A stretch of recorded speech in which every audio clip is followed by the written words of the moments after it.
Oh,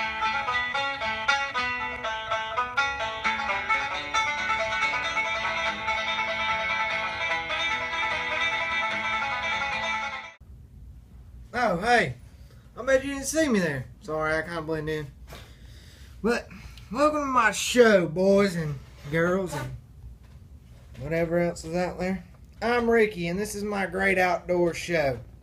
So today I'm going to teach you what it's like to live in the wilderness and how to kill stuff and, everything else you need to know pretty much. So, the first thing I'm going to teach you about today is a good old fishing rod. This is the pole, this is the reel. Like, most people like to use it for fishing, of course. Like, I caught old Bruce here.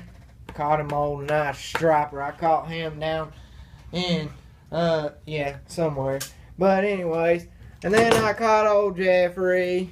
And here's Bubbles. Bubbles is a fighter, that's for sure. We'll see if we can get... No, he ain't gonna stand up today. But Bubbles, man, I'll tell you what, he's purty, ain't he? Put up a fight, lost his tail in that fight, I tell you what. But, we'll get them back out and introduce them some more, and I'll tell you all about them days. But anyways, the fishing pole. It can be used for many things. Like, I remember just the other day, I was sitting at my neighbor's house, Perry. We were fishing, right? And I seen a snake in the water. And I was like, Perry, there's a snake right there. He was like, don't worry, I'll take care of it. And I was like, okay, whatever you say, man.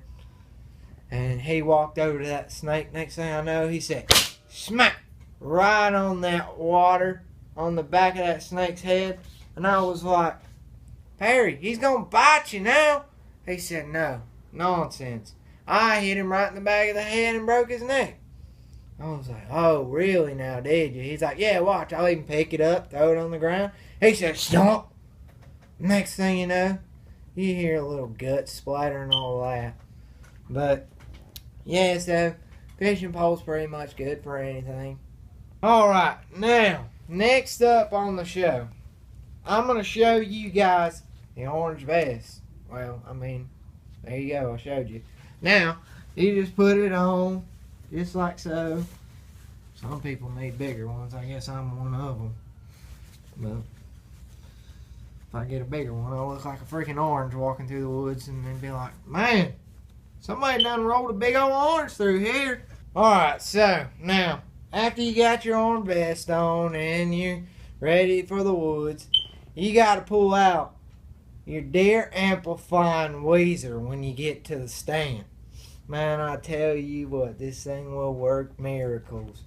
You got this little part that controls it, how loud you want to sound, like your cousin at your wedding or something like that. And yeah. But, so anyways, you're going to sit there in the woods. And I remember my first time using it. I was sitting there and it's just like...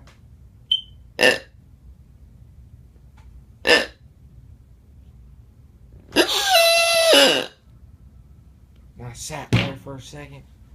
Next thing I know, I was pulling my bow out just waiting. I was sitting right here in the woods. And I propped it down just like this. So I knew that sucker was going to walk right out through that opening. Next thing you know, here he comes. I sat back just like this and waited to get a good old shot on him. Next thing I know, stuck him just like that. Boy, I tell you what, I was so hot. I said, I can't wait to show everybody this at the trailer park tonight. Man, oh man. It's great. But, that's your deer amplifying Weezer, and now you know about the crossbow that I shot him with. Crossbow, just use it for deer, please. Don't listen to these fishing people. Alright, so now I'm going to tell you about my wonderful knives. This one right here, this is the deer carver.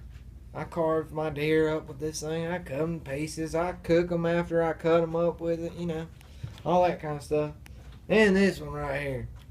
This is the fish shredder. Fish shredder, does some unbelievable things to fish. Bruce don't know what it does. I never got to really use it on him because I wanted that one to hang up because he was a fighter. Now, this one. This one's from my cousin Jan. I got a restraining order on her. Sorry, folks. I got a little stutter. But, you know, that big old fat turd, she's just crazy. So I put a restraining order on her and she still breaks the dang thing. Like one time I was sitting in the woods. Man, I heard that big old fat turd come walking through the woods and I thought it was a dang grizzly bear. I got all hyped and ready to go and I was like, alright, here we go, get ready. Next thing I know, I heard this big old fat turd. Ricky! Ricky! Where are you? And I was like, dang it, Jared, if you don't get out of here, I'm gonna cut you up like last year's turkey. You old gobbler and everything. Get out of here. She took off running. Dang, she caused me to shake right out of that dang tree stand, though. I was like, whoa! Whoa! But she finally left. But, you know, it gets the job done when it needs to. But, you know, these are my wonderful knives. The cousin shredder, the fish shredder, and the deer carver. Alright, so I'm going to tell you guys about old Bruce here. Brucey's like my best friend. I remember when I first caught Bruce. It was a great day. I caught him, brought him home. Oh, Brucey. We've been great friends for, what, a good old 2 weeks now? Sounds about right. But I feel like it's been for years. Oh, Brucey. He's got them pretty stripes and they look like, yeah, Christmas lights, I guess you'd say. Some people call me crazy for saying that, but you know, it's whatever. I really don't care. But me and Bruce, we go way back. Man, you're so pretty, Brucey. I just love the way you glisten. Alright, well, that's been another great day at Ricky's outdoor show. You guys don't forget to subscribe, click the like below, you know, all that stuff. Share with your friends. Dan, I swear, you don't get out of here!